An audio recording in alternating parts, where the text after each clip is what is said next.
Bhagavad-gītā, chapter 12, Bhakti Yoga, shloka number 13 and 14 with the gist of the shlokas.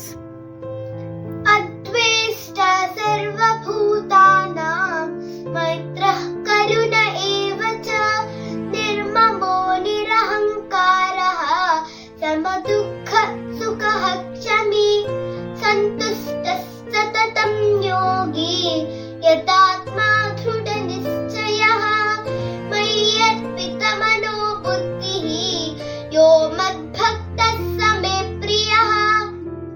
సర్వజీవుల పట్ల కనికరము కలిగి మిత్రుడే కాని ద్వేషి కాని వాడు, మిథ్యాహంకారం లేనివాడు, తనను తాను యజమానిగా తలచని వాడు, సుఖము దుఃఖము రెండింటిలో సమానంగా ఉండేవాడు, ఓర్పుతో ఉండేవాడు, సర్వదా సంతుష్టుడు, ఆత్మ నిగ్రహంతో ఉండేవాడు,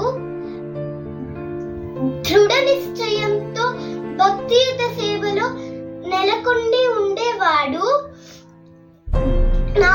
తన మనస్సుని నాపై స్థిరంగా ఉంచేవాడు, సర్వదా నా ప్రియుడు.